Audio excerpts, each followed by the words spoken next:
Don't talk about playoffs. You kidding me? Not a game. We talking about practice. We thought they were, and we let them off the hook.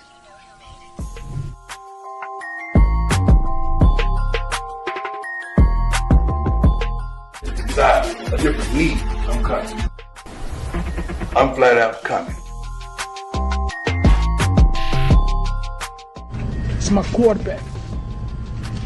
And if you guys do that, man, it's unfair.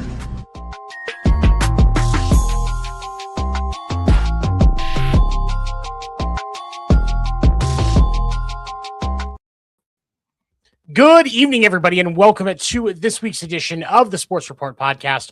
I am Seven, the co-host. Will is backstage. We're going to talk about a lot tonight, including the NBA playoffs, recent information out of the NFL, and, of course, the Major League Baseball updates. But before we dive into that, we have something.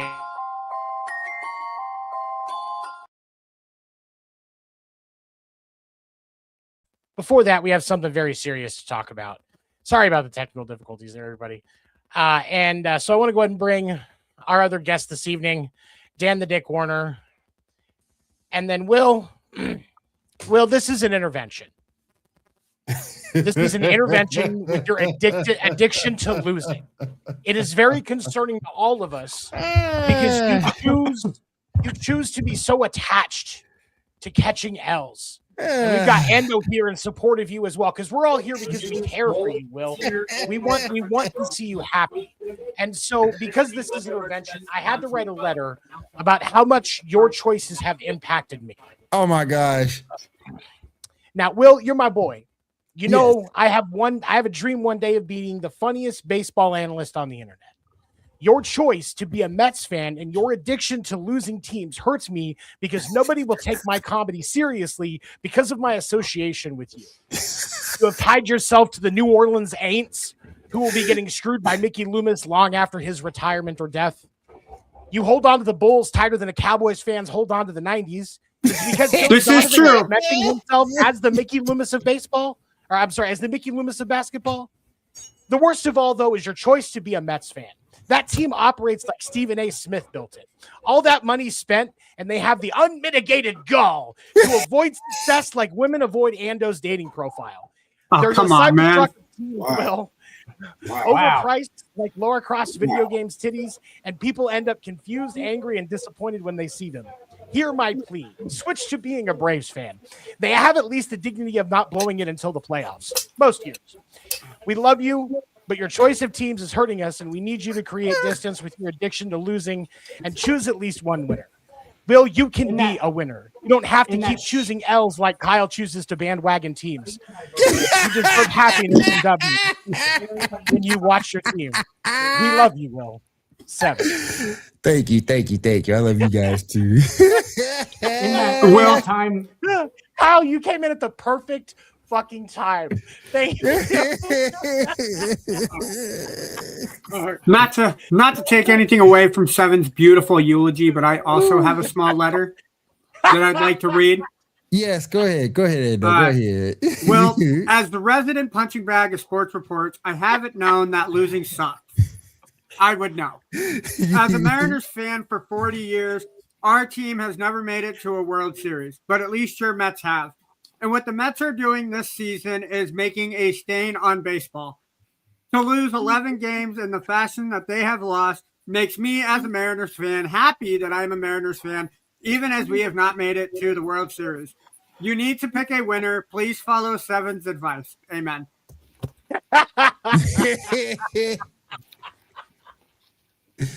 Dang, Oh, I told you it y'all. was gonna be funny. Oh, I wrote a little something too. I wrote a little something too, Will, if I could. What's that? What's that? Dear Will, just in the time that it has taken me to write this letter, the Mets have lost a doubleheader. That's all I got. Jesus Christ. Oh my gosh, man. oh shit. Love Dan. Oh man. Okay, so since I, What's up, Minty? you know what, bump it. From this day forward, I renounce the Mets, and I have chosen the Braves to be my new team. Interventions work, people. It's okay to corner your friends and pressure them into making decisions they don't want to make. The Braves As long are as my it's not new becoming a team. Cowboys or Yankees fan. Also, fuck the Yankees. Yes. Yes. Itchy boy, what's up? Being a Cowboys fan is like the heroine of an intervention. It's like there's no coming back. It's like they're too far gone. This one's Oh my goodness. Oh god. Oh my goodness. lobotomize them. Oh my goodness. Real quick, guys, before we get further, I just want to say this episode is brought to you by Man on Microphones and a Man on PD200W. You need wireless, we got you covered. You need XLR, we got you covered. You need USB-C, we got you covered. Definitely check it out, the Man on PD200 microphone over at mayona.com. Let me go ahead and get into the meat of the show title there. Houston in some trouble.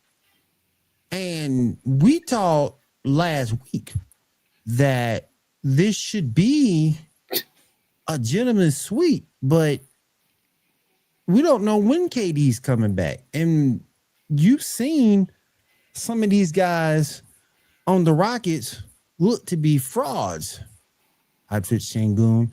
Some of these guys. Did you see that video of Alperen Şengün standing up when LeBron James walked by? Look, the series was over when that happened. You know that, right? He was like looking around like it was his fucking principal and shit. Like he was like smoking in school. He's like, the fuck? Oh yeah. Like, this guy's real. Look, He's if KD, go ahead. If KD don't come back, because he's supposed to negate the very weakness of the Rockets. That's second half, fourth quarter scoring. Mm-hmm. If he doesn't come back, Rockets in trouble. What y'all think? Kyle, what you think, man?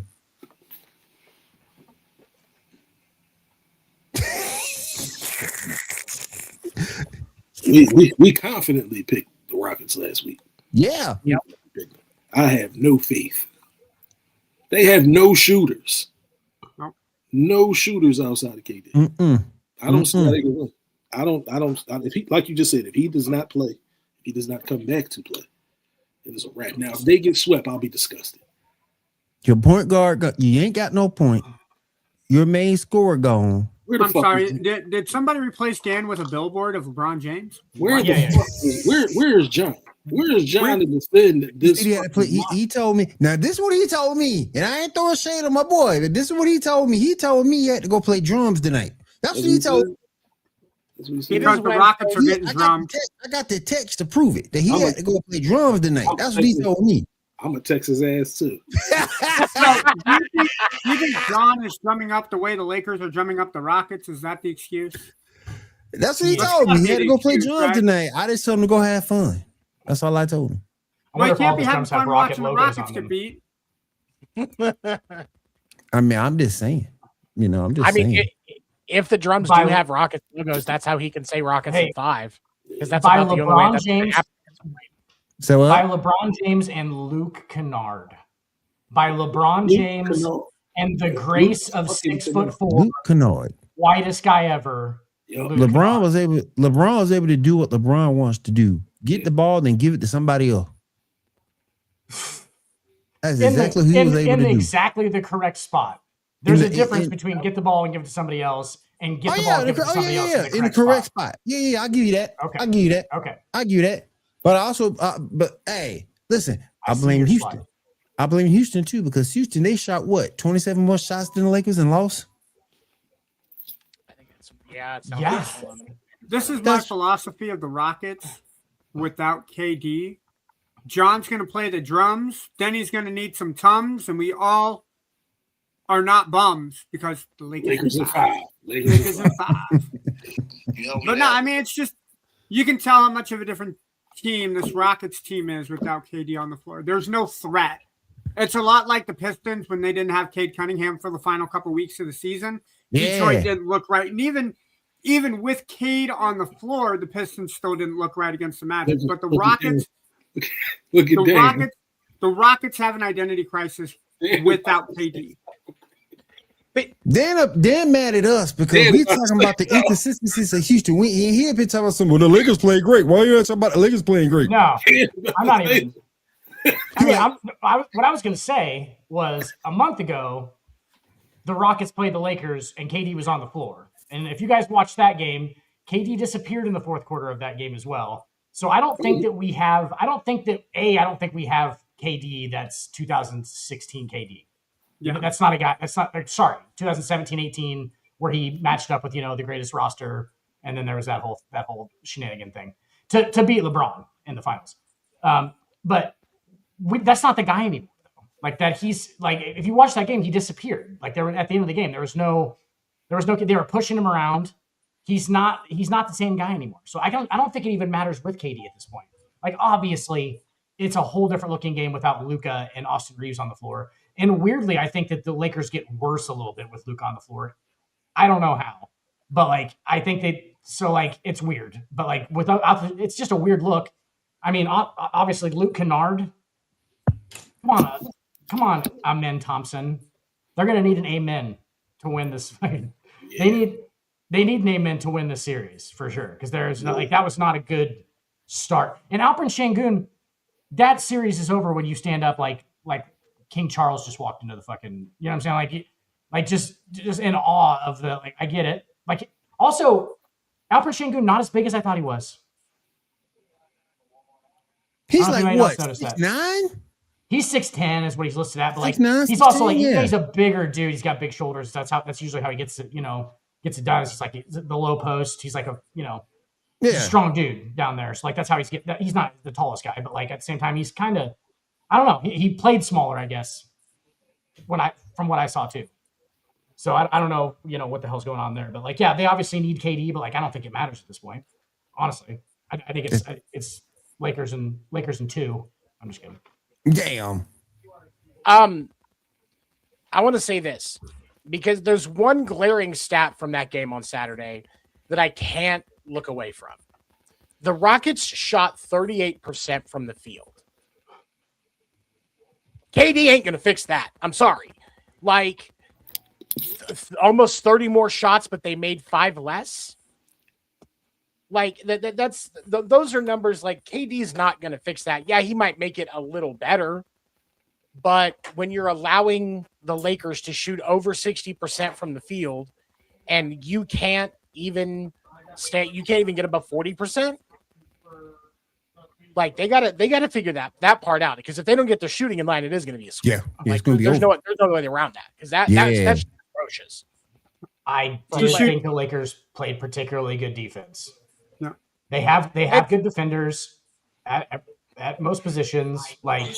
They're a better defensive team for sure without Luka on the floor. That's not even that's not even, you know what I'm saying? But when Luka comes back, who's making up? Is KD now going to be able to run with Luka as far as scoring goes? Because that's what you would have to do, right? I mean, if Luka comes back and Austin Reeves, you have KD versus Austin Reeves and Luka on the off. It's just, they're just going to overrun him with the off. I don't think it's, you know what I'm saying? I don't think it's possible for them to score with.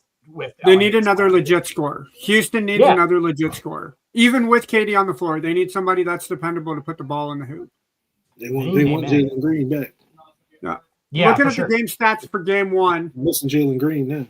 I would say 61% is really good, but you look at the fact that they only shot 66 times when Houston shot 93. You almost had 30 more shots and you make 5 less, 61% to 35.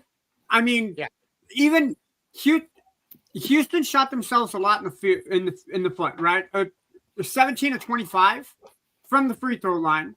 I mean, it's you make those 8 points, it's now a 106 to 107 game. You make 5 more field goals. Like, just better shot selection, taking care of the basketball. You out-rebounded the Lakers, that's great, but you basically just Angel Reached your entire game. Like, the me-bounds don't count if you don't put points on the board. So, say what you want about Angel Reese, she'll get the points she misses eventually. Right? Me-bounds. So, I think this is something they'll fix. Hopefully. I want to see a competitive series. I'm not going to jump off the bandwagon. I still think the Rockets win the series in 6.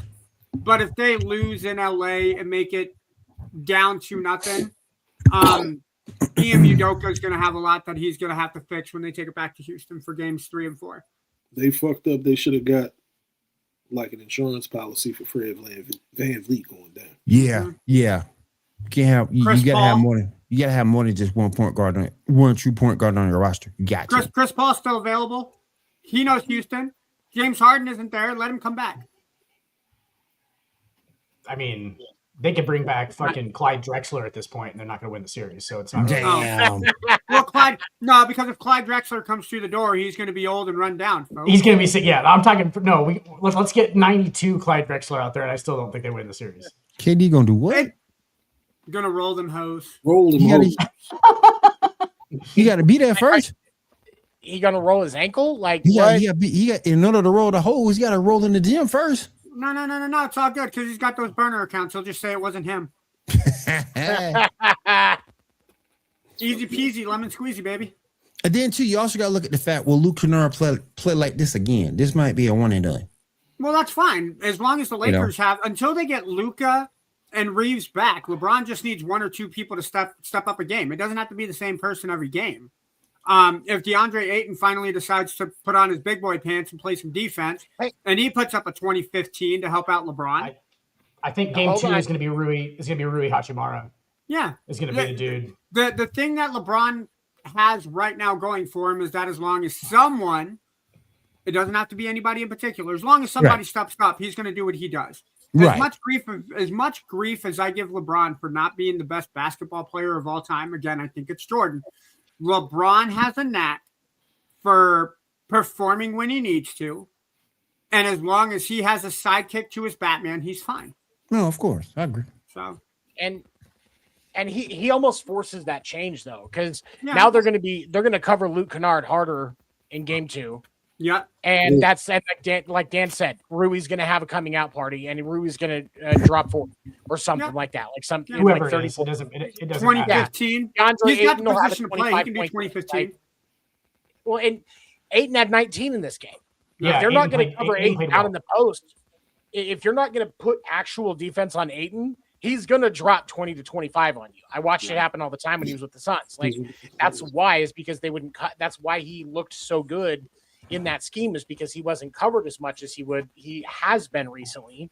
And so as a result, he was more of an offensive weapon, which means you're not looking at the fact that he's a fucking teddy bear on the other end of the court. Well, I mean, even on the other side, he got a block, which is nice to see.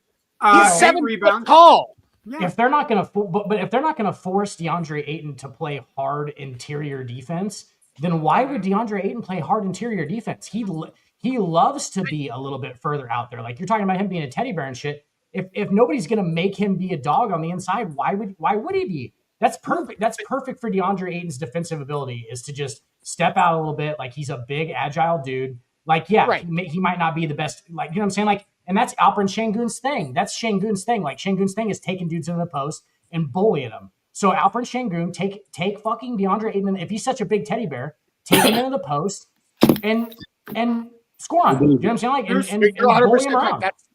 That's exactly what you should do. Here's what I'm going to say about the Lakers, right? The Lakers need to fix up one very shoring, obvious issue that they have in this game. I don't know if you guys saw it. I totally did. Bronny James played 4 minutes. He had 1 turnover and 2 personal fouls. Get that motherfucker off the court. He's going to cost the Lakers the game. Give those playoff minutes. He's playing garbage time. It doesn't matter. It doesn't matter. Bronny James does not be. This is real fucking fundamental basketball in the NBA playoff. Hang on. Scrubs do not play. No, I want to address this. Let me finish. Hold on. Scrubs do not play in the playoff. Bronny James. Bronny James. Scrubs get put in at garbage time, man. They do. That's exactly what Bronny is. Bronny James. Bronny James can go sit on the other side of the bench with the Cowboys and the Gatorade guys. Kyle, Ando is clearly inferring here that Bronny James was the product of his father playing in the NBA, obviously, and that he doesn't have the talent to play in the NBA. When completely on the contrary, CBA, maybe. Bro, he averaged CBA, 32 maybe. A game in the DL last year. In the developmental league, he averaged 32 a game. What do you do with guys who average 32 in the league below the NBA? You pull them up. You bring them to the NBA because they dominate the other league. If you average 32 in the D League, you should be able to at least average 5. Oh, that's right. Bronny didn't have a fucking shot because he's too busy. He's too busy turning over the basketball and committing fouls, man. Maybe because the Lakers roster is just really good and Bronny James is not a fucking everyday NBA player. Really, let me read off who the Lakers had starting. Now keep in mind, two roster spots. 10 guys better than fucking Bronny James for sure. I'm not arguing that, but you arguing that he shouldn't be on an NBA roster is fucking ludicrous. Okay. Keep him on the Lakers, but like I said, keep him on the other end of the bench, right? I don't want him associating with my basketball players. Right? He played in garbage time once again. This was at the end of the game when it was already locked up. Well, he played like garbage. Perfect analogy. He played like garbage. If you put him on the Wizards, he'd probably average like 14, 15. On like 40 shots. I'd be okay with that. No, I wouldn't. Let him develop and get that real-time game going. Come on now.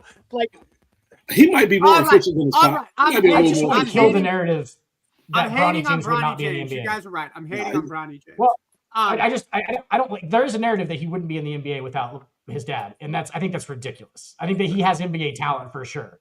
Is it partially because of his dad? Yes.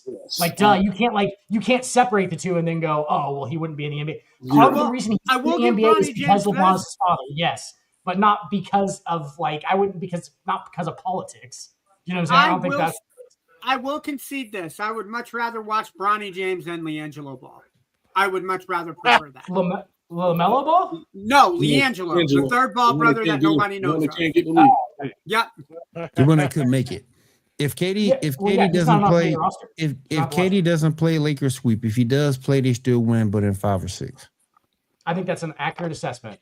I think some of it's going to come down to when he comes back. Because if he doesn't come back until game 4, I don't know that it gets to a 5 or 6. Yeah. Well, they don't think that Austin Reeves and Luka are going to be back until 3 or 4. So it's going to be interesting to see these next couple of games for sure. Like I'm more interested in these next couple of games.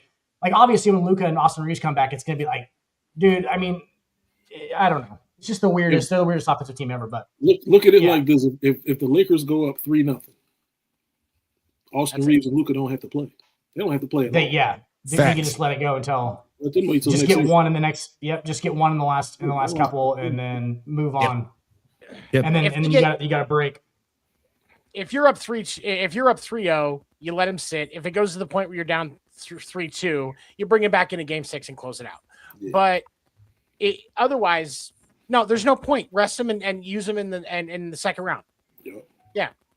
For some reason, I think Houston's going to win game 2. They might. They're just going to pull it out of their ass. It's going to be like a pucker up your butthole type thing, and we'll go to fucking Houston, and that's fine. I don't trust him, Dave. I don't trust him. I don't either. Long term, no. I think they'll sneak one out. So winner of Lakers Rockets played winner of Nuggets Timberwolves. Am I correct?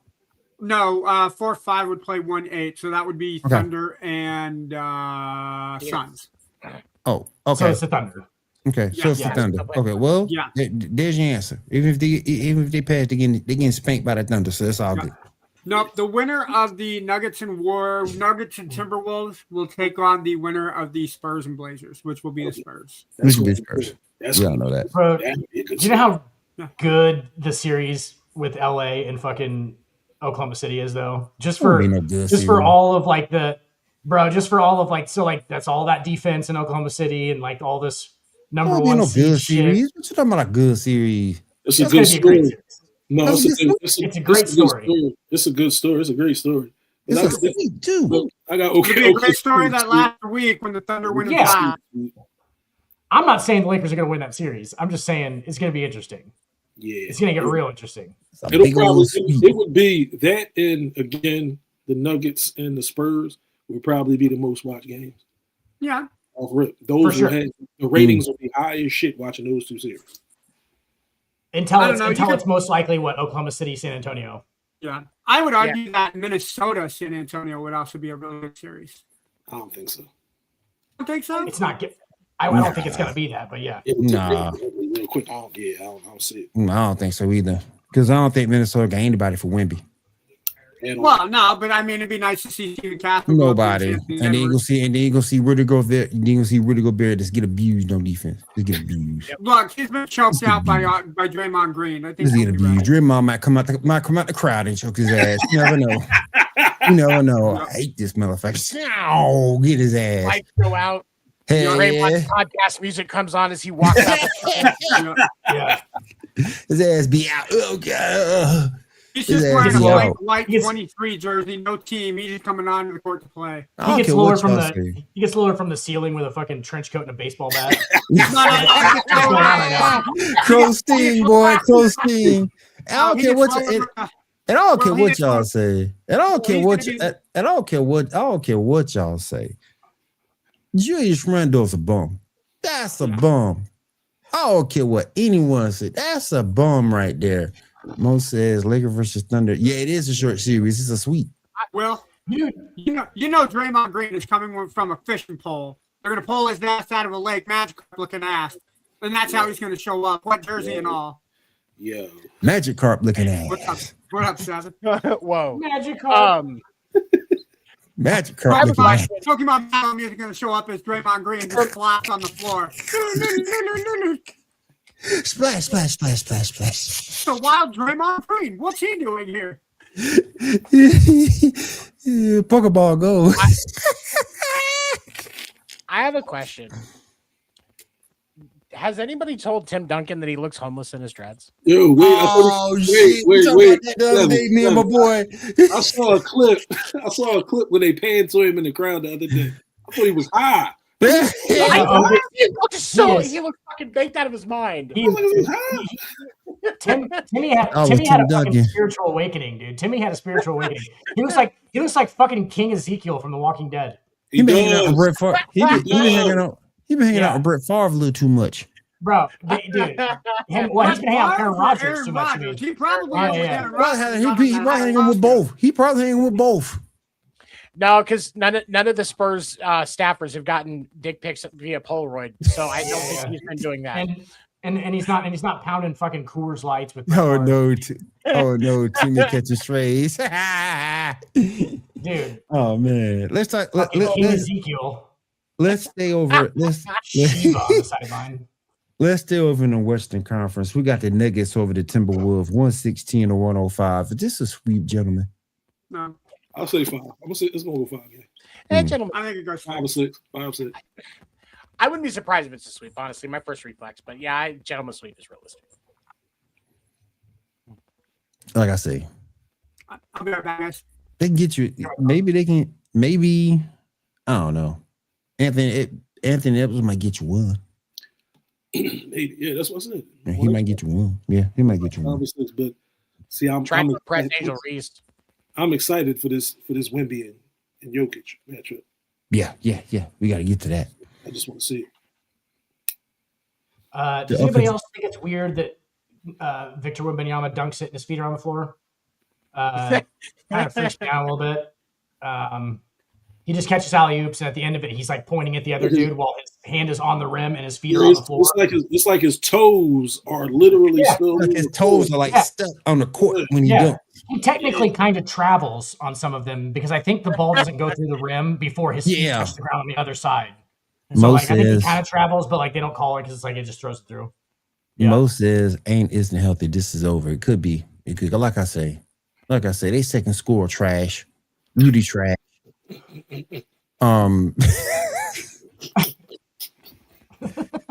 Trash. You gonna get his ass beat by Magikarp one more trash. You gonna get his ass beat by Magikarp one more time. One more time. But dude. But them and the Spurs, they're gonna go at it, boy. I would love to see that. Nuggets somewhat got the Spurs numbers. We'll see if the Spurs can overcome. Meanwhile, I'm gonna head all over to the East. The Knicks in the 3-6, Knicks and Hawks. We got the Knicks getting the win 113 and 102. I got a question. Is Jalen Brunson a championship player? I say no. With not as the best player on a team. Not as the best player on a team, and I'll tell you that just because defensively, dude, he gets fucking wrecked. Yeah. Every game he gets wrecked defensively. Every game. Like I don't know if he's given up I don't know if he gives up as much as he scores on the other end. Like I think it's that like they're trying to hide him defensively. And it was like kind of what like they did to Steph Curry early in his career, but Steph Curry like figured out how to like play crafty defense, like kind of like be kind of pesky, you know, so they couldn't just go at him every play. But like they go at Jalen Brunson on a regular basis. And it's literally just that kind of it's that thing every time. Too small because he is. He's it's just not it's not his fault. The guy puts a lot of effort into it. But like at some point you're just overmatched. He's right. 6'1" at the most. So like it's strange. But yeah, I think that's why he's not. I think you have to play both ways. Because I remember Allen Iverson used to be listed at 6'1", and he was like 5'11", 5'10". Yeah, dude, not that big. So Jalen Brunson's around the same size in all series. I think he is too. And like so, like they're gonna. I mean, in AI, dude, AI is like my favorite player of all time. He got fucking torched defensively. Like he got torched defensively all the time, and it wasn't his fault. He's just smaller than like, dude. It's just like everyone was 6 inches taller than him. Yes. Like it's not something that he can really fucking, you know, what does it say? You can't control it. So exactly. Yeah, like there's nothing like it's just at some point it's just a match, you know, it's just a matchup thing. Like that's if they can try and hide him and you have a bunch of other good defenders, then you're all right. But like still, you're still at an automatic disadvantage with him on the defensive end automatically. Which makes it, you know what I'm saying? Like which you at least got to be average, I feel like, on defense to be a franchise player because you have to, you know, at least be able to guard multiple positions. He can't even guard multiple positions. He guards the other point guard or shooting guard regardless. If he gets switched off on, they take him in the post, and it's fried chicken or whatever the fuck Shaq calls it. Barbecue chicken. Barbecue chicken. Yeah. Love Brunson, but I don't think he'd be the best player on a title-winning team either. Yeah. No, I think that's why it has to be partially because of his size. I think that I don't think there's like a second thing to it. I think that it's just unfortunate, you know, because he's got the dude's a fucking incredibly skilled point guard, incredibly skilled. But you know, if we look at what the Hawks and Knicks are playing right now, and that game is currently 100-99. There's 2:50 left in the fourth quarter, and Knicks. The heck? And Will's getting an Amber Alert. Yeah. But it's I finally got the alert. Someone took Ando. Oh shit! Oh, okay. They took him.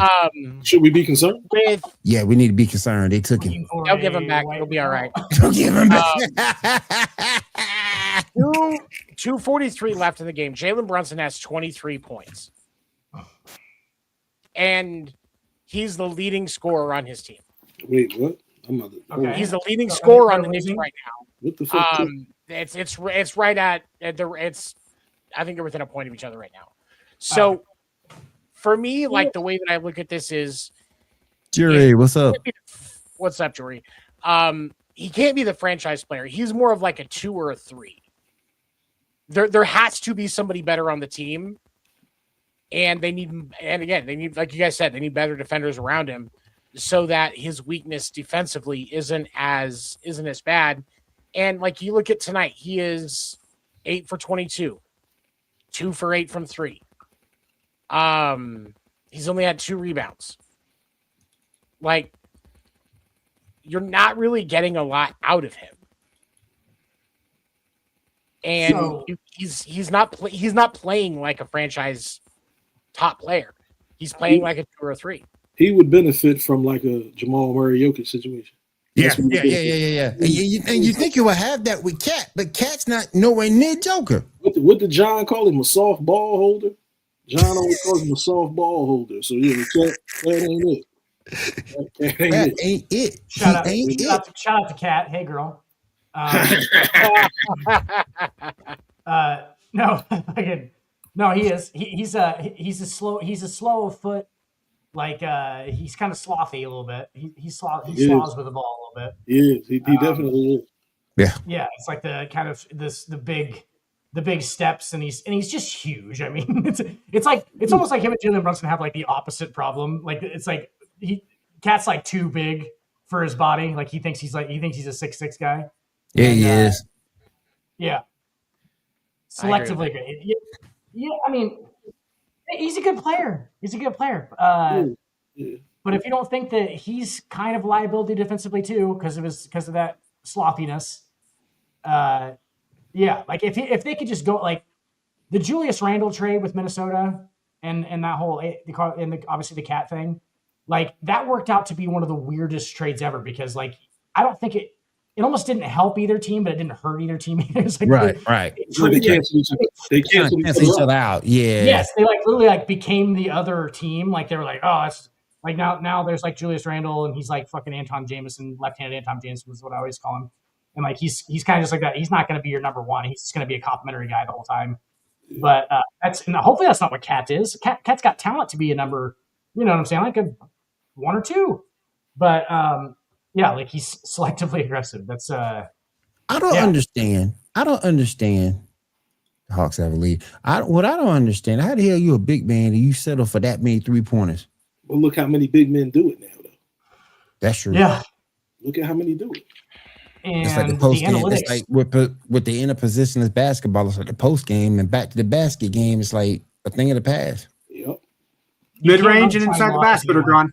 Yep. You can't run the triangle offense anymore because the triangle offense was partially predicated on a baseline ISO with a guard, which is a mid-range shot, which nobody is taking anymore because they literally figured out mathematically that if you take more threes, then that's like take a 3-pointer. Like if we're shooting from 20, we can shoot from 25. You know what I'm saying? Like how many championships Horace Grant got with that shot? Yeah. Well, yeah. Let's not give Horace Grant all the credit. There's a couple other guys on that team, but there's a couple more important people. There's a couple more important people. But Horace been a good living. Like saying, hey, listen, Kevin Love got it done in 2016 finals. He did. That's like that's the Horace Grant thing. But yeah. People forget Kevin Love though what he was doing in Minnesota.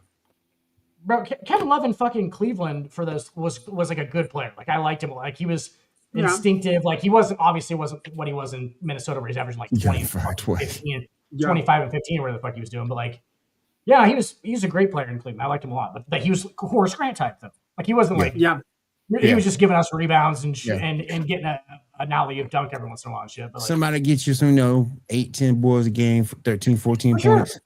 Good athlete, like good defender. Yeah. Great beard. Real quick, we also got the Cavaliers over the Raptors, 126-113. This is a sweep, y'all. Yep. Considering the Cavaliers won today, 115-105, so they're up 2-0. Yep, this is sweep, y'all. This is sweet. Donovan Mitchell just really ripping through the first 2 rounds of the playoffs. If he can make it to the Eastern Conference Finals, yeah. Well, they got rid of Darius Garland, and that solved their 2-6-2 guards they get torched on defense problem. So now they don't have 1 6-2 guard they get torched on defense problem. Yeah. That at least takes the 2 down to 1. Yeah. But I think the Cavaliers are kind of that. I don't know. They give me an old school vibe because they play with 2 bigs on the inside and kind of spread the rest of the floor with shooters. So the Cavs? Yeah. Between Garrett and Mobley, they have 2 bigs on the inside. Yep. Yeah, and Jared Allen's their dude down. I mean, Jared Allen doesn't get a whole ton of credit, but dude can he can definitely play center for sure. Yeah. He's long. He's got like 7'5" wingspan and shit. Yeah. Stupid. Man, I tell you another sweep. Cavs and 76ers, sweep. Celtics and 76ers. Celtics. Celtics, yeah. Yeah, Cavs can't play Cavs can't play the Raptors and the 76ers. Yeah, they Quick can. announcement. The 76ers suck that bad. They'll get one. No, they'll get one. You think the Sixers get one? Yeah, they'll get one. I won my fantasy basketball league, by the way, guys. Just so everybody knows. You want what? My fantasy basketball league. You're welcome. Yes. First time I ever played. I'm pretty sure none of the other teams were actually playing. Like, I'm pretty sure it was just dudes like drafted a team and then just like didn't watch their teams, right? Like, I watched my team all year and I won. So like everybody else wasn't paying attention. My team and they've met the playoffs. I ain't care. But I did pick up Jason Tatum 2 weeks before the season was over. And that look. I missed like the first 2 rounds of my draft, and my second pick ended up being Anthony Davis. I said, "Oh, I give up." You did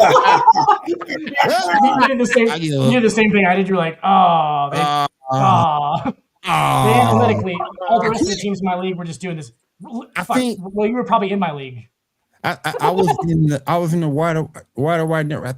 I think I got 3 wins, and it's like, no, I didn't care. Once I saw I had him, I was like done. You were like done. I ended up going 12-2 with my team named the Little Goats.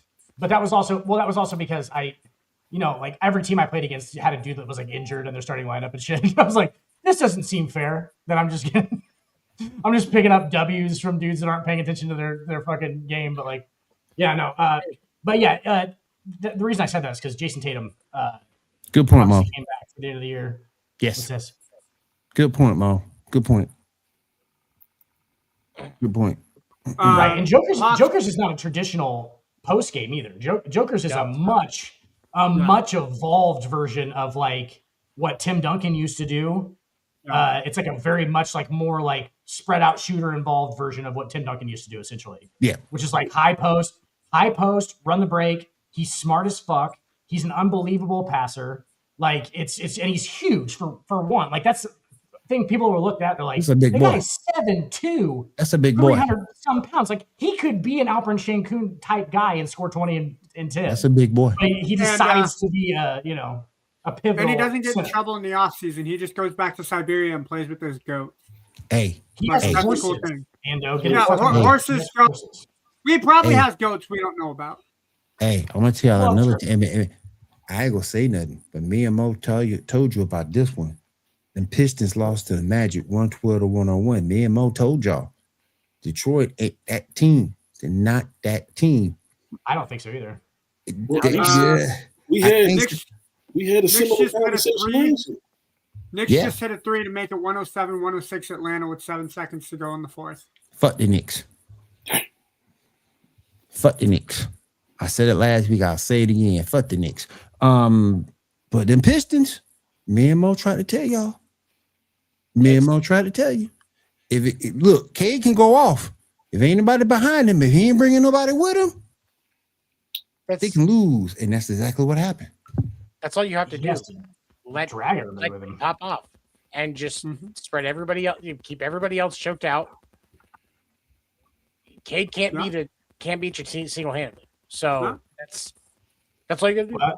And then, there's a logistical problem with that, though, Seven, because like what you're doing is you got Jalen Duren, who's an all-star, right? So like you can't really kick everything out because you got the dude. Jalen Duren's not shooting threes. He's a post player. You know what I'm saying? So like you can't really. I don't know. They have a weird style, kind of. I think it's correct for Cade Cunningham's play style, but like it's just a weird. Yeah. I don't think it. I just don't think it's almost too consistent. You know what I'm saying? Like it's almost like they just that same shit every night. Like they're just getting guarded the same way, and it's like because they're gonna cut off Cade Cunningham and they're gonna make everybody else beat you, and they don't have enough. They just don't have enough depth to do it. They're not. Yeah, they're a great regular season team because they're young and they're motivated. But yeah, as far as playoffs go, I don't know yet. Cade Cunningham would look good. Yeah. Jalen Duren, 33 minutes, had 8 points, 7 rebounds, 1 assist, 3 or 4 from the field, 2 or 4 from the free throw line. That ain't gonna get it done. That's the whole game. Yeah, whole game. That's not gonna get it done. No. Tobias Harris can't be your secondary score. No. So in a playoff game, he did what Jokic does in the first 7 minutes of the first quarter. Pretty much. You can't do that. You can't. Pablo Banchero. Hey, listen. I don't know. I don't think he's on. I still think he ain't in number one, but he led the team 23 points, 9 rebounds, 4 assists, 8 for 15 from the field, 2 out of 4 from 3-point range, 5 out of 7 from the free throw line. He has yet. I don't think he's yet to establish himself as the guy, but you also got to contain Wendell Carter. You got to. Hawks won. Hawks won.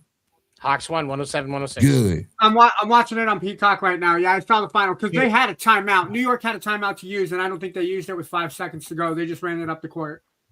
Yeah, and McCollum missed both of his free throws because he had a chance to hit Chew, and he missed them both. But here's the thing with me, getting back to the Magic real quick. How you gonna win this game? How you gonna win this game?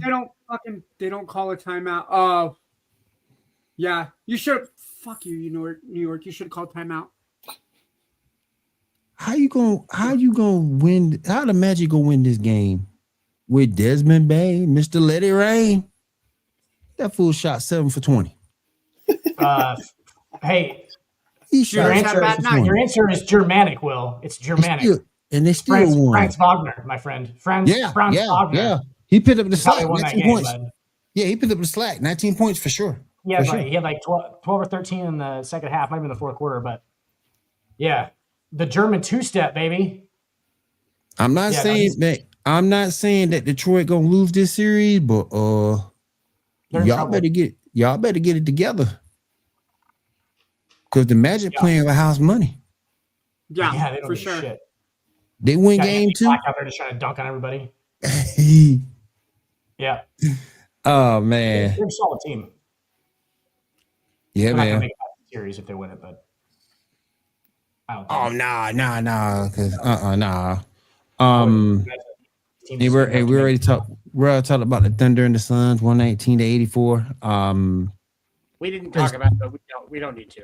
Just Thunder and 4. Best team in the West. What can I say? Best team in the West. Is the trade deadline over? Can Jalen Green go back to Houston, or is that damn? Trade deadline's over, right? They can't trade still. Yeah. I think that ended February before the there's draft. No February, waiver. There's no waiver trade deadline like there is in no take backsies at all. 45 days after the trade deadline, there's still teams getting traded. People getting traded. Real quick, Wemby wins Defensive Player of the Year. Congrats to Wemby. Unanimously. Congrats to Wemby. We're pretty first time in NBA history, right? If Pablo stays in attack mode. I think that was the first time in NBA history a player won unanimous Defensive Player of the Year. If Pablo stays in attack mode, versus settling for contested jump shots, Pistons are in trouble. That's the problem, though. He's not always in it. That's the problem, though. Be in trouble anyway.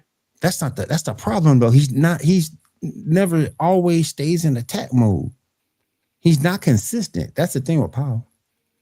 He takes easy threes. He takes easy threes, things outside of the because he's not trying to get downhill every time, which is his game.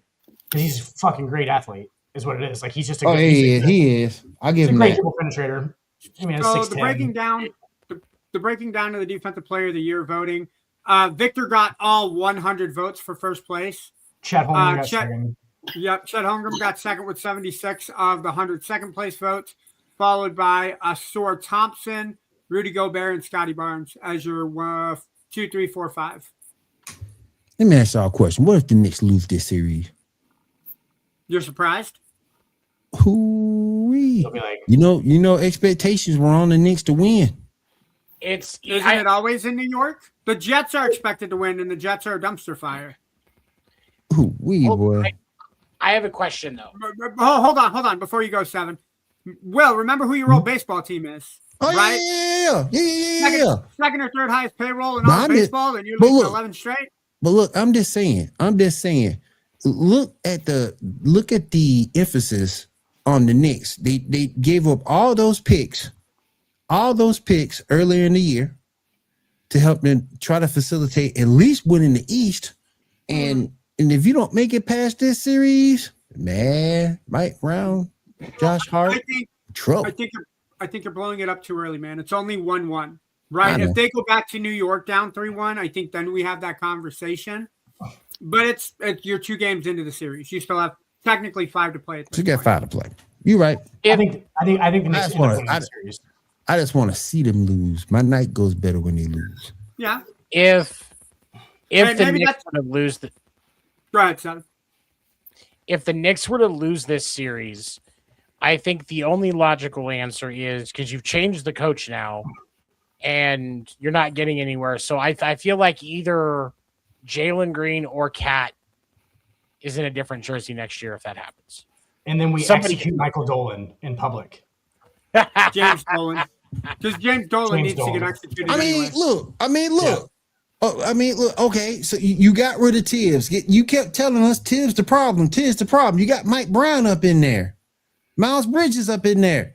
And if you lose this series, all that for nothing. They'll be getting rid of him. Mikal Bridges will be gone. Mikal Bridges will be gone. Mikal Bridges will be gone. They're not getting rid of Jalen Brunson.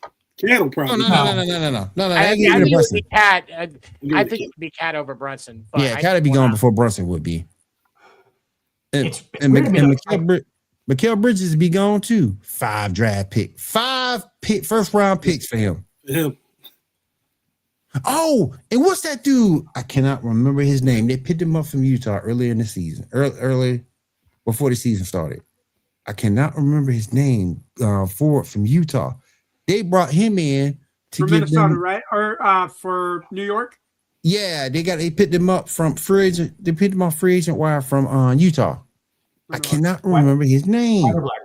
Hold on. You tried to be funny. I'm saying it narrows it down. Jordan Clarkson. Yeah. Okay, there you go. You tried to be funny, man. White or black? White or black, Will? It just narrows my choices down. I was just gonna get off the top of my head. But it was a trick question. Jordan Clarkson is white and black. He both.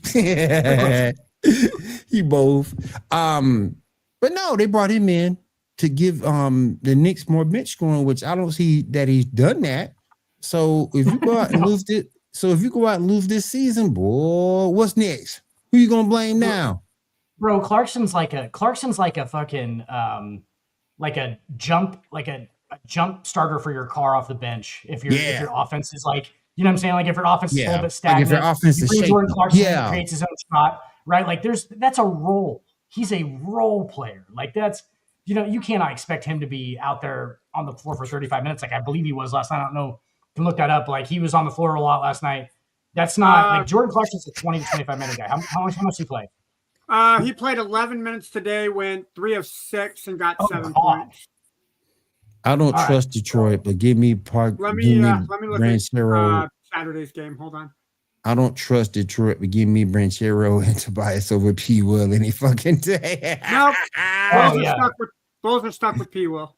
Oh man. You gotta remember he's got some form of blackmail against Jerry Reinsdorf. That's why he's not leaving Chicago. Just like Dan Sorensen did when he kept getting picked up and signed by everybody. Yeah. Kansas City especially. So game 1 on Saturday, Clarkson played 11 minutes, had 8 points, shot 6. So he's playing about 11 minutes every game in the postseason. So is Patrick Williams like Kawhi Leonard's twin that had the umbilical cord wrapped around his neck? Damn. Is that wow? Are we going to stand for that, Will? You going to stand for that? I know. Look, I know you're going through a lot of shit right now. No, we're not going to stand for that, man. We're not going to stand for that, man. Come on, man. Look, the fact that we still have not fired Billy fucking Donovan and he's still our head coach pisses me off.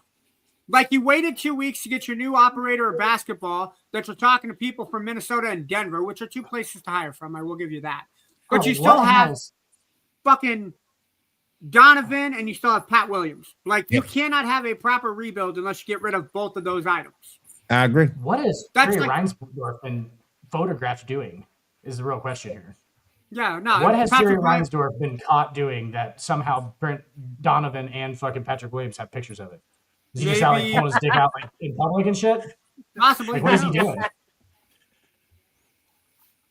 To answer your question, Damien, what was that? The old owner of the Giants was caught pulling his dick out in public or something like that. That's why he had to sell the San Francisco Giants. He was caught with something. I can't remember what it was, but I think it was like something where he pulled his dick out in public, if I remember. I'm telling you, dude, these it was old, like rich, more than these old rich guys, they get bored, man. They just need weird shit to do. Just going in Central Park and pulling your dick out and shit. Do you think they just whip it out and be like, "Yo, is this normal? Is my dick supposed to look like this at 80 years old?" I don't know anymore. Like, yeah, I'm assuming that's stuff that they're doing, Ando. That's actually probably exactly what's going on. Yeah. They're just asking people about They just think they're always in a doctor's office to get their prostate checked, and they just pull out their wiener like, "Hey guys, what's up?" No, they probably think they're in public. Yeah. We got some NFL news real quick.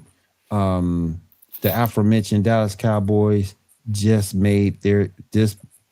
signed Aubrey to be the highest paid kicker in the league. Brandon Aubrey, man, he's 28, 4 years, $28 million contract. I'm not trying to say Brandon Aubrey isn't a good kicker, because he is, but would you guys let him walk, or do you think that's a good deal? I would say keep him. He's the only reason you're scoring points in Dallas. It ain't because of Dak. It ain't because of CD Lamb. You kind of have to in today's game. You kind of have to keep him. Yeah, the dude's hitting 60 plus yard field goals on a daily basis, man. You gotta, I mean, he's in the NFL, probably. Yeah, you cross the 45-yard line, you're almost guaranteed points now in this NFL with Aubrey. Yeah.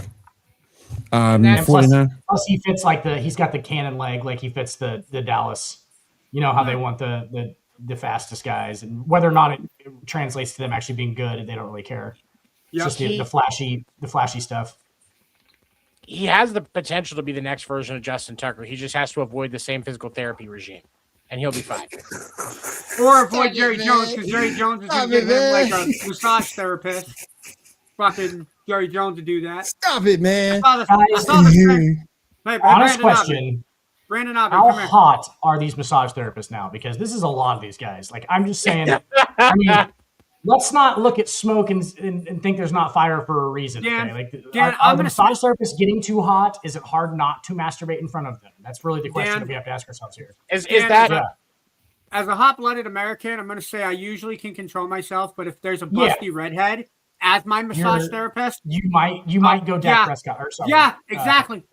Look, Deshaun I'm just saying, if it's a lady with big boobs and red hair, and she smiles at me, my clothes may come off. I'm just saying, right? Ando. This is why you're in the dungeon. This is why you're in Joy's dungeon. Look, I'm just going to throw redheads and big boobs. And the thing that kills me with Ando, and then the thing that kills me with Ando is just he says it like it ain't no damn big fucking deal. You know what I'm saying? It's I feel like it's like this and this and this and this. Well, you mean to tell me it's the hot Asian chicks? Hey, where come into this massage room? They're hot Chinese chicks. You wouldn't tell me to be like, haha, sign me up. He doesn't have to look hard for hot massage chicks, but that are Asian. Like that's not even a fair comparison. Yeah, not because they're just in his area. He just needs to download hot Asian chicks. They're in every area. Damn.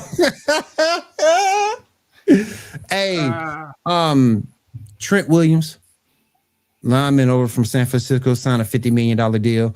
Good for him. Yeah. Good for him for holding out for that. Good for him. Because he knows without him, that 40-liners line is fucked. Yep. How long is he going to be able to hold it up? He's been in the league for 10 years. How long is he going to be able to be over there? Do you know what I'm saying? Like, he's on the back huge 40. Dude. Yeah, so he just got paid for what he did and not what he's going to do. Correct? Yeah, I think he's got to be 35. I think he's 35 now. Let me look here real quick. Hold on. Yeah, he's getting up there. I understand that those guys just have to stay limber at that point. They don't I doubt Trent Williams even lifts weights anymore. He probably just stretches for real. Because he doesn't have to get any stronger. He's good. He's good on the strength part. He just needs to stay limber. Wow. No, Williams will turn 38 on July 19th. Okay, so and he wants to play until he's 40. That's his last big contract. He just got how many more years? Yeah, new 2-year, $50 million. 2 years. Yeah, so this will be his last deal. If he retires at 40, it'd be his last big deal. Yep. Andrew Whitworth was 40 when he played left tackle for the Rams and they won a World Series. So, or not a World Series. Yeah, I was going to say wrong sport. Andrew Whitworth plays left field. No, he won Left tackle for the Rams. Yeah. So he was 40. So I mean, you can be an older left tackle. Yeah. Like I said, you just gotta stay limber of foot. They're big dudes. Trent Williams is huge. Oh yeah. That's hard on his 6'9". knees, though. So that's the question: is are you putting $50 million into a man whose knees are about to go? Like what? Because that's the hard thing with those older big dudes. Like because it's more of a matter of when, not if. Yeah. I like Trent Williams. I respect the hell out of him. He's a tremendous athlete and a tremendous player. But I kind of understand San Francisco not wanting to completely just pay him and give him everything he wanted. Yeah. Yeah. Just make a quick note here. We're talking about a 38. We're talking about a 38-year-old that's too hard. That's playing in a sport that's actually not as much movement as basketball. And we're talking about him being on the back 40. And there's a guy that's playing in the NBA right now who's still one of the top 10 players, and he's 41. So I'm just throwing it out there. I didn't know if, just to put it in scope perspective of what's going on, just so nobody forgets. I know that nobody's going to, but nobody's going to forget about what LeBron's doing. So I'm just pointing it out there, just throwing it out. You guys can have that. I think we should start calling the LeBron fans LeBronies. I think that's like the guys that like My Little Pony bronies. I think LeBronies I like that. is a more appropriate. I know he didn't say he liked that. For all the rational people that watch basketball, let's call them LeBronies. Let's call what looks to be the GOAT something else. Let's just call it something else. It's fine. We'll call it something. Damien. I understand that you guys live under some kind of like fairy tale. Shame on you, grounded. sir. God damn. Joy's gonna put your dumb ass in the dungeon again. She quit her job. She knew she was busted. Diana Rossini knew she was busted. Yeah. All you had to do was provide proof, and she couldn't provide no proof. So guess what? She had to quit. She knew she was busted. Do you think Vrabel's one of those guys that screams football stuff during sex? Oh shit! Block. Vrabel is 42's Mike. 42's Mike. We're like, what the fuck is going on? He might. He looks like a dude who does that. Like, It's going in the hole. It's going in the hole. It's going in the hole. Yeah. He's like, something's happening. Shit. Field goal's good. Two hole. Field goal is so good. We going for two. He definitely looks like the type of guy to have sex with his visor on, upside down and backwards, with the coming out. Bro, with the wireless that's Mike Vrabel's sex life. That's actually probably why Diana Rossini was so turned on by him, is because he put that visor on. She was just like, "Oh my god!" Like that's all it took. Like that was it. And he definitely has a t-shirt tan. Like it's a straight line. Damn. Hey. That's taco meat flowing, bro. Taco meat fucking flowing. Guys that have a t-shirt tan hide out in Sedona. Guys that actually have a full body tan go to like Hawaii or California on the beach somewhere, but they're going to show it off. Hey. He swims with a white t-shirt on. But you know something had to be up, because if you go back and look at this Diana Rossini's Twitter, you pretty much put a notification on that thing in terms of reporting for Patriots News or whatever team she was covering, because she was that reliable. Now we see how she was that reliable. Yeah, she was getting it straight from the source, baby. Straight from that Patriots teat, if you know what I mean. Yeah, she was. Straight from that Patriots teat. No, that's what Vrabel was doing, and that's how she was getting her information. And it's like, if AJ Brown ended up going there, it's really on now. Do you think AJ it was like Brown's going to be reading the memoirs while on the sideline? This is how you score chicks by Mike Vrabel. Do you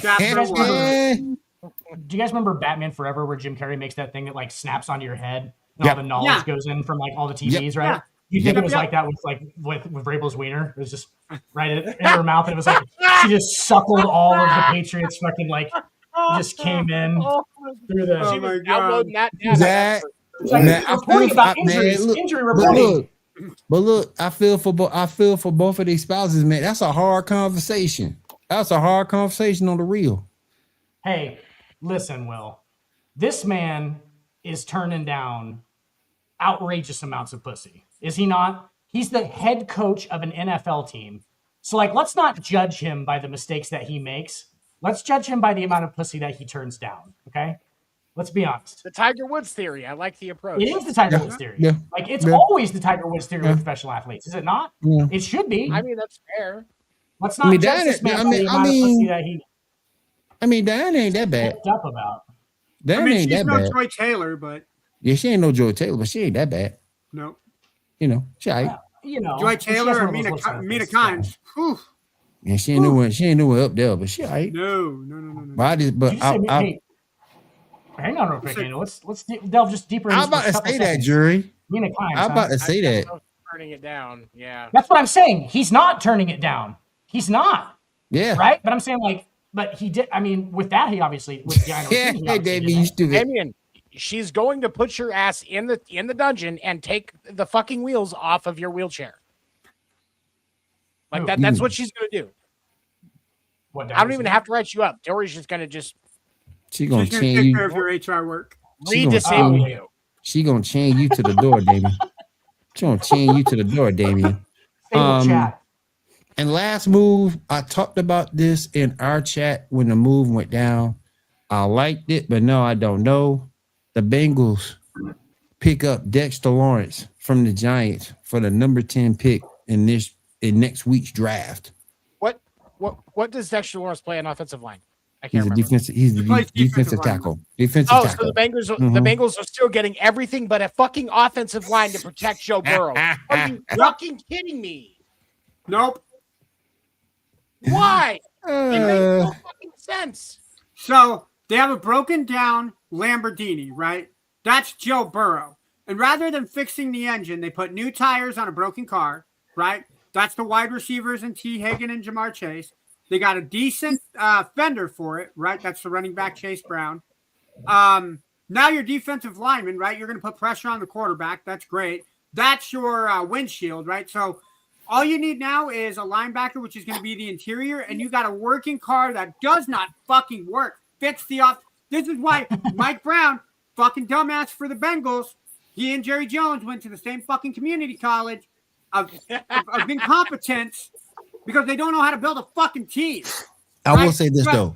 You have no home insurance. There is a lot of people in America that make a good living off of a community college education, okay? So you need to go fuck. Just kidding. I will say this, though. That team needed a defense. That team needs a defense. And I get where you guys are coming from as far as getting the offensive line fixed. And that's true. You guys are right about that. I ain't going to say in front.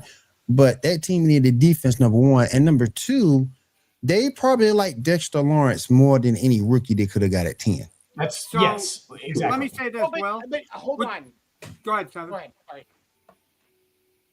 I was going to say, would you rather lose a football game 37-10 or lose the game 17-7? 17 They're not a very good team. Either way, they're going to lose. You're going to barely score points with that offense.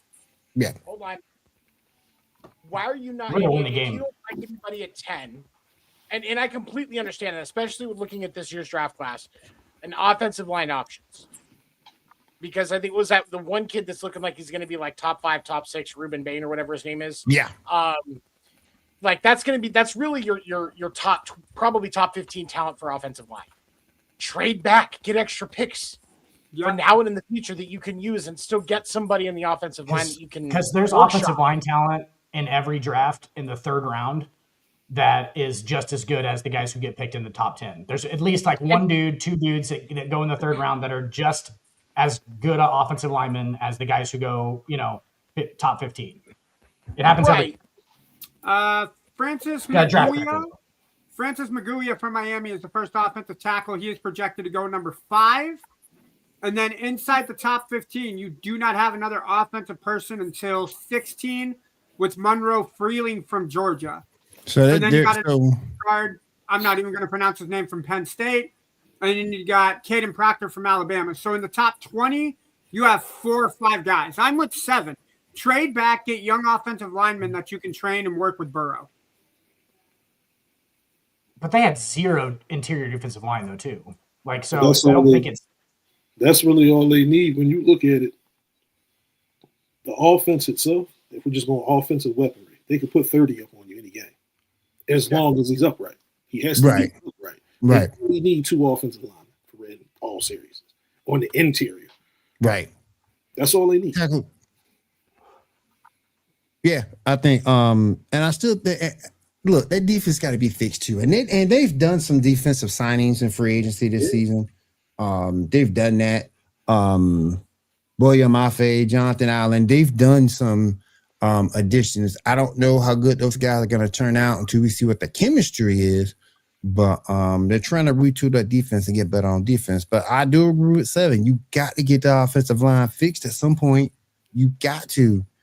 It's for me the reason why the priority is with that line and Joe Burrow over the defense. Because I agree the defense needs help.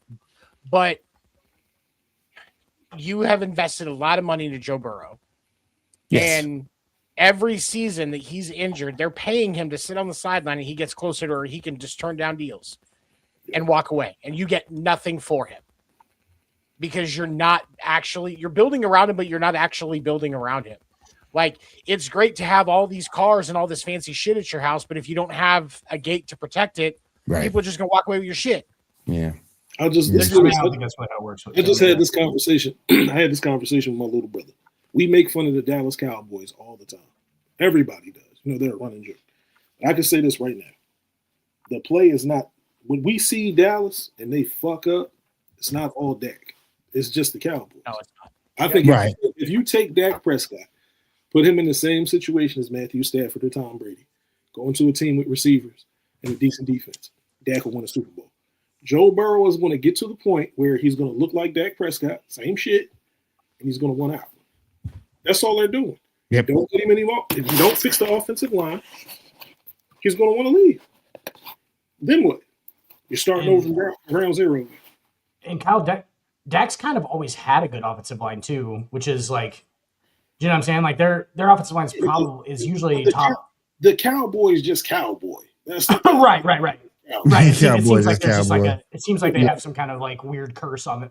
It's almost like because they were daunting America's team. Now it was like, that was that's a bad curse to put on yourself. That's terrible. But hell of a moniker to put on yourself.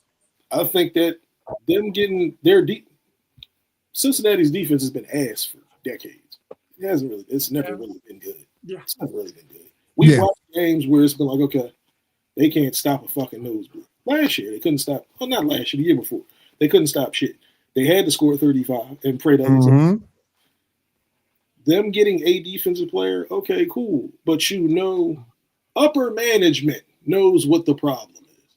And you're not addressing the problem. Right. So do you care about your franchise quarterback or do you not? Do you want to win fucking football games? Or like what the fuck? Even if it's just the appearance that you care about your quarterback. You know what I'm saying? Like, I don't like even putting it out there that you're trying to care about the quarterback might in some way help his long-term like mental stability at this point is like the kind of the issue as far as, you know what I'm saying? Like, so at least make an effort to try and fix it to him. Even if you're, putting a Band-Aid on a bullet hole, like do something to make it look like you're trying to. Oh yeah, he's right. He's right. Worst case, he turns into Andrew Luck and says, "Fuck it, I'm out. I'm done." That's what I was going to say. I think why that's would you not quit? I'm done. Why would you not? Well, what's that best case scenario? Because then they don't have to play him later. Well, but here's the thing: if he retires or he refuses to sign deals, and just make sure that he walks away without them getting anything in some way, shape, or form. You are now in a position where your rebuild has taken an interesting turn because you have to try and replace a franchise player and you don't have anything to compensate the loss. You don't have, so that means you're taking an even bigger L because you're now having to use resources that you were looking at directing in a different source to replacing that quarterback, whether that's trading or trying to move up in the draft or whatever else to replace Joe Burrow. And you're going to have a lot less to do it with. So I think for Cincy, you have to take action because if you lose him for nothing, you look like a goddamn fool. You do. And there's no other way to look at it. Absolutely. And your window is closing. Those wide receiver deals are going up in value every year, guys. They get paid more every year. So that's going to be more against the salary cap. If Joe Burrow says I'm done, I want out. Do you think Jamar Chase is going to want to be there any longer? No, do you think Jamar Chase is going to want to be there any longer? You think T. Higgins is going to want to be there? No. Nope. And the worst part is, Nope. even if they are there physically, like they're not going to be there mentally. You know, it's like they're not going to be there mentally. They're not going to be running every route as hard as they do now because they're not going to alligator arm and everything. Yep. Let's protect the investment. It's no longer about let's protect the investment, and like that's not a bad. Like it's just the way it is. You know, that's just the way it's going to be. You have to hope you can get a deal on a quarterback that you can fix, like you grab JJ McCarthy from Minnesota for a deal, or is there a harder thing to do in sports than find a quarterback?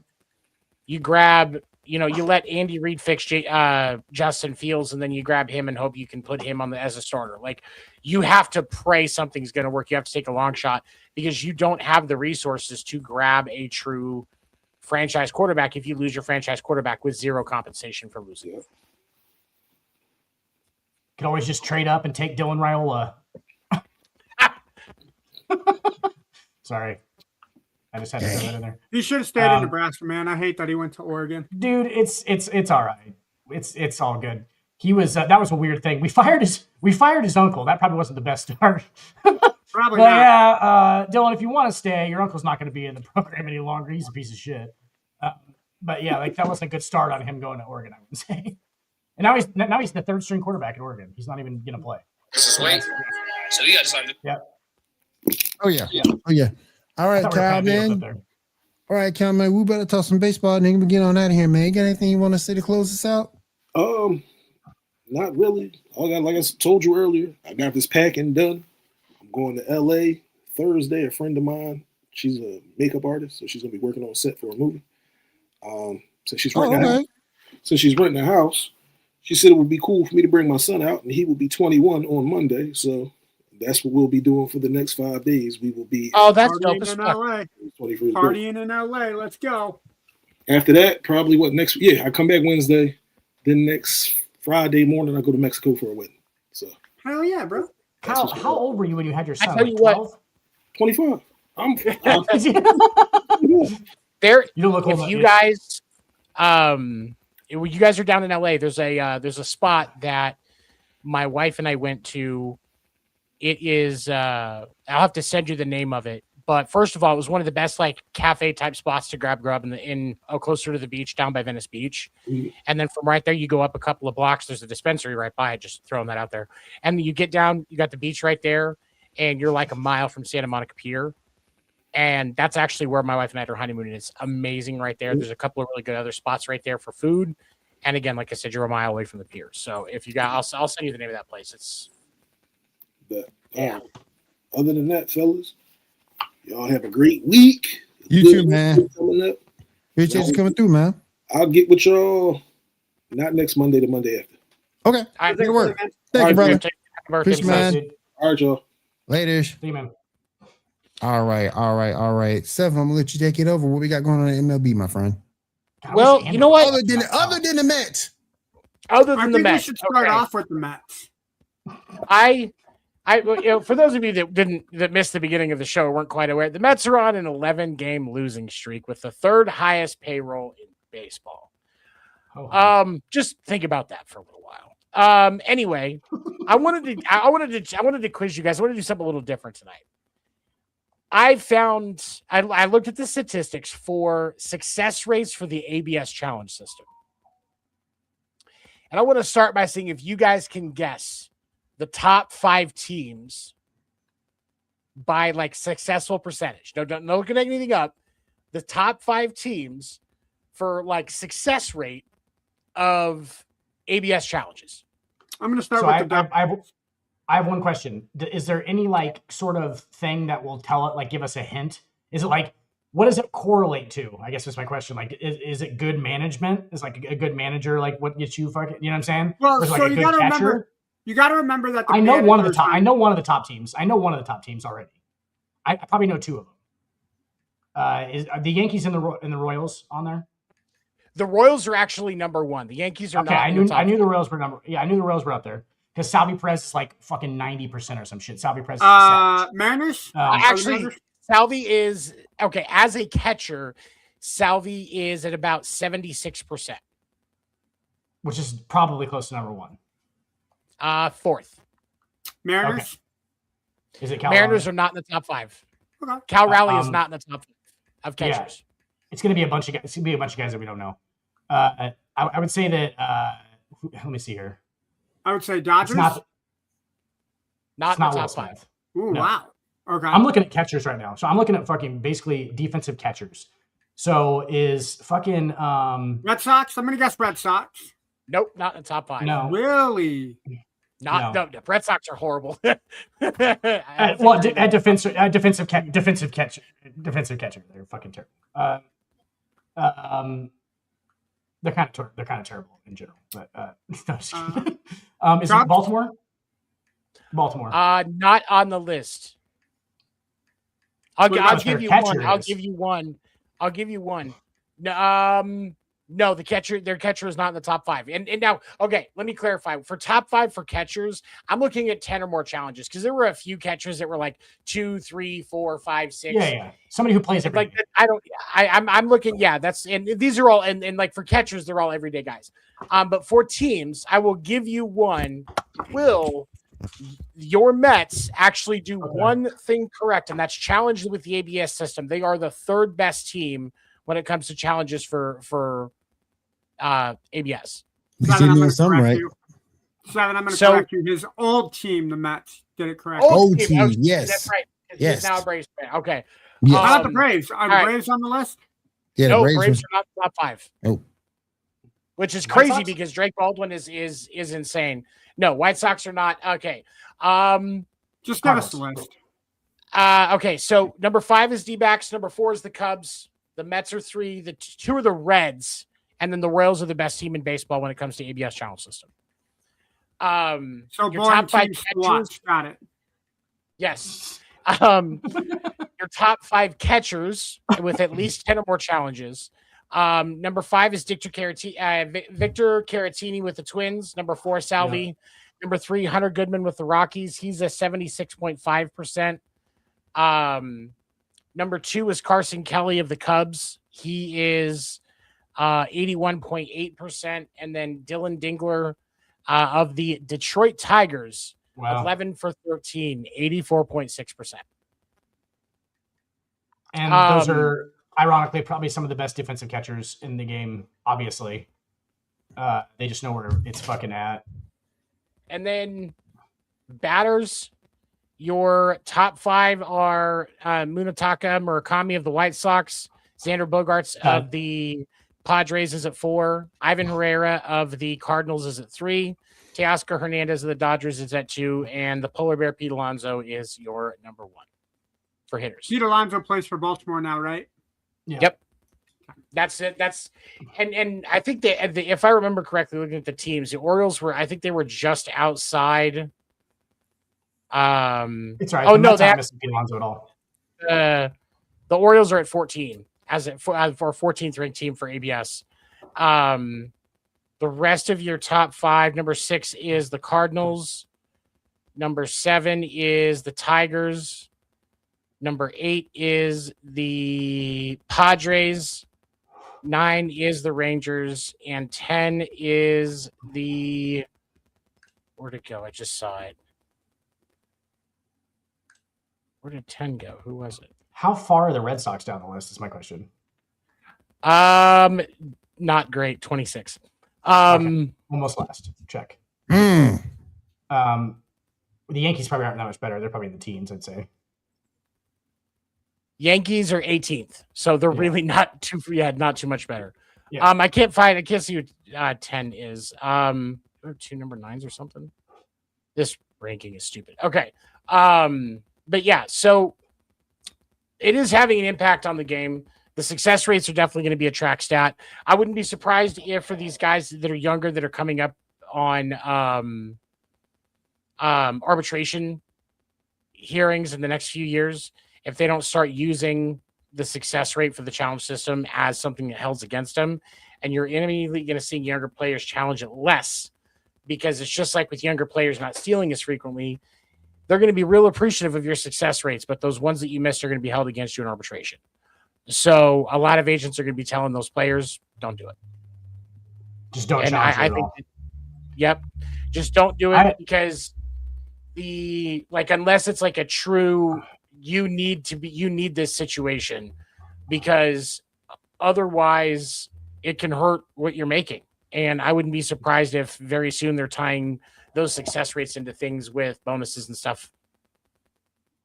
So something interesting about the ABS too. I think at the end of it, they're using, like the Yankees have been. They just use the challenge at the end. If they have one left, they just use it at the end on any pitch at all. From the dugout, they'll use it on, because they don't want to leave one in the chamber. Does that make sense? So that's an interesting. Will you see any cases where it's like, oh, that last pitch was really close, and they're just challenging it no matter what? Like there's like the last pitch of the game is always going to get challenged from the dugout to get rid of it. You know what I'm saying? Like if they have one left, they're going to get rid of it. So they're going to use it up if they can't, like even if they get it wrong. I mean, but if it comes from the dugout, what's that mean as far as like who's that on? The dugout can't call. They can't challenge from the dugout, can they? Okay, so like they're telling the batter, then the last batter, to just if you get struck out on the last pitch, fucking hit that helmet and real quick and like get it. Yeah, that's what they're doing. Yeah. Unless it's clear that if it's clear that it's right down the middle, then there's not really a point. But if it's something that is not that blatantly obvious, like just challenge it. Just challenge it. To get rid of it. Because you have one left. Yeah. That'll be interesting to see, like the last pitch is a lot. We'll see it happen, and the last pitch will come out and it'll be like, oh, the last pitch was fucking 0.1 in the strike zone. You know what I'm saying? So it's like, okay, obviously it looked like a ball, and then it comes back, it's like, oh shit, not really. It was fucking, I think that's interesting too. They're just going to be like reviewing it like it's the last play of the game. Within a 16th of an inch. Yeah. If a 16th of an inch of the ball touches the 16th of an inch of the strike zone, it's a strike. They are looking at it that clearly. That's a relevant question, man. You don't even look 40. So oh my gosh. Yeah. No, like it is irrelevant. I was like, Kyle's out here having fucking kids at 12 and shit. He was already slanging that thing around at 12. Big pimping up in NYC. We got that. Everyone was getting pregnant. He's also got a 31-year-old. The Dodgers closer, Edwin Diaz, is going to be out for the next 3 months. He is having surgery, I believe, tomorrow on his elbow. They said some foreign things in there. I think it's kind of like what you would get on your knee, like as a scope. They're going to just go in and clean shit out. But they said it's 3 months because after they clean it out, he's got to get back up to 100%. Yeah, so and that's just so they're gonna, and it depends on how much they find in there too, because they're gonna get in there, and if they find more tissue and shit that's like busted off, and they'll have to take all that out, and then sometimes they have to fucking poke holes in his shit, in his ligaments and stuff to like make it bleed so it'll heal faster. It's a fucking mess. I can't see Damien. They're my former team, so I don't care what you say. Yeah, see, he's not a fan anymore. I don't care what you say now. I mean, just if we go numbers wise, it is paying off for the Mets. Juan Soto is still Juan Soto. Juan Soto is still Juan Soto, but as a team, the Mets are collectively a dumpster fire. Yep. There's no other way to put it. Yep. And that contract was never going to actually pay off. No. It was never. But I mean, can you blame Juan Soto though? If a team is going to give you, I wouldn't. Literally everything you want, $100 million more than you're worth for that contract. Yeah. Are you not going to take it? Like, get your loot, man. Get it. Yeah. Get your loot for sure. For basically having incredibly keen control over the strike zone. That is Juan Soto's number one skill by far. Is like he just knows where everything's at out of the pitcher's hand. It's crazy how close he knows everything is. But like his eye, if he was ranking on 2K, would be like 110. Like it'd be, you know what I'm saying? Like his eye is like the best. And that's all he really does. He's got good power and everything, but like he just like controls the strike zone. He's got 400 on base percentage probably, Tony, right now. He easily does. He probably has a 400 on base percentage because that's what he always does. He just walks. Dude, the guy walks all day. It's like sometimes he'll just come into a game that's he goes 0 for 0 with 4 walks. You're like it's just weird. Like he's got great control of the strike zone. He just knows where. And obviously he makes people pay if they throw strikes. That's the other thing. He really does. Yeah, so I guess that's the kicker. You can't just like walk up there and be like, yeah, just throw me. Yeah, his on base like, is 412. Yeah. He's led the league in on base percentage three times in his career, and he had his first pro season in 2018. So he's already like his plate vision is ridiculous. He just like it's like when he played for the Yankees for the year, dude. I watched him it was a pleasure. I'm not gonna lie to you, it was a pleasure watching that guy play baseball. It really was. Like I was like, this is the epitome of like a dude who's in control of everything that is on. Like he knew everything that was going on with the pitcher. Like he's a consummate professional. Did he deserve $750 million? No, I don't think so. Just on the general market rules, like I don't think so. No, just generally what like Aaron Judge could. I don't know, but like that's a whole different conversation. But like he got it, and that's good for him. But like he is a good baseball player, like a great probably future Hall of Famer baseball player. There's a lot of teams that would like to have him on the roster, but that they're not gonna overpay him like the Mets did. Right. And nobody faults him for taking that deal because the Mets The Mets are dumb enough to give it to him. Exactly. Bob and Rooney almost all over again. Almost. But this time all the money's up front because he didn't want anything deferred. Oh yeah. And paycheck named it first. Yeah. Oh shit! It's like the Mets shortly adopted like the Yankees style in the 90s where they were just going to pay for everything, and it doesn't work like that because the Yankees didn't just overpay for people; they overpaid for the correct pieces. That's the difference. They overpaid for everybody for who what fit they that system. needed. They paid for everybody that fit in that system. The Mets didn't. Yes, they didn't just jam shit into the fucking squares into round holes. And just try and figure out like, oh yeah, let's just get the best players fucking ever at every position. It's like, that's not really how it works. Unfortunately, you have to have guys who do certain things. There's glue guys. There's dudes who like, yes, it'd be great to have an all-star roster. Like it's great to have all-star fucking batting orders, right? Like that's great. Oh, yeah. It looks fantastic on paper, but sometimes it just doesn't work out. Like you don't want a bunch of big power left-handed, right-handed hitters in your lineup that are just going to lumber on the bases. Like you need to have guys with speed. Like the guys that, you know what I'm saying? The guys that can run. There's different. Yeah. And the Mets just kind of tried to jam a bunch of, they're just like, yeah, let's get the best guy at every spot. It's like, great on paper. Doesn't always work. Doesn't always work out. Look at that Lakers team with Karl Malone and Gary Payton. Oh, dude, most stacked Hall of Fame fucking starting five of all time. Shaq, Kobe, Gary Payton, Karl Malone, and I can't remember who the other guy was, but just loaded. Rick Fox? Well, no, I don't think it would have been Rick Fox. So they had another guy that they threw in there. But anyway, but their starting five was ridiculous. I think Derek Fisher started at point guard. They had Peyton starting at the point. So Peyton was starting at the one. Yeah, Gary Payton was at the one. Kobe was at the two. Carl was at the 4. Shaq was at the 5. I'll figure it out, man. Hold on. So it would have been their small forward. Anna, can you look that up? Because that team was supposed to win it all. Yeah. They were supposed to win it all, and he didn't. Well, those guys were past their prime. That was like a kind of like that Rockets team with Pippen, Olajuwon, and Barkley. Yeah. We can jam a bunch of guys into it, but if they're not the guy they used to be. Right. It'd be great to have that lineup if that lineup wins a title in their prime.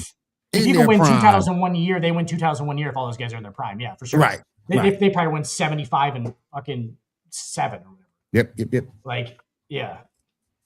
Ando, we have a small forward there. Ando, can you look at it? Working on it right now. Give me a second. Did you have any more baseball? Did you have any more baseball news, Seven? Ronald Acuna Jr. left the game early today. He got hit twice. He got hit by a pitch twice in the game by starter Jake Urin. In fighting words. The MRI construction sign. Have you seen Ronald Acuna?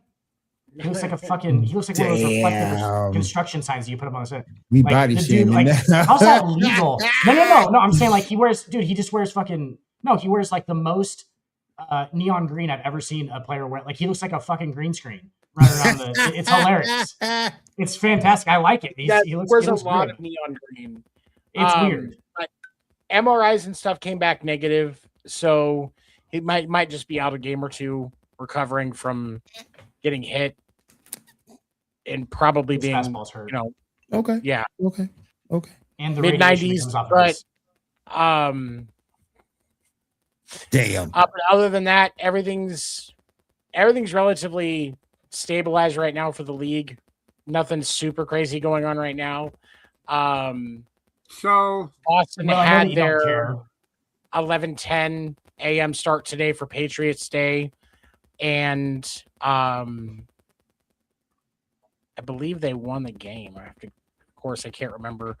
I was working all day. Really, yeah, 8-6. They beat the Red Sox. Beat the Tigers 8-6. Okay.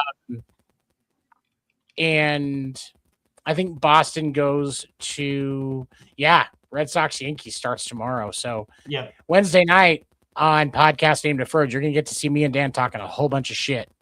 Yeah, for sure. Stats of the day. Will, even though I know you don't care anymore.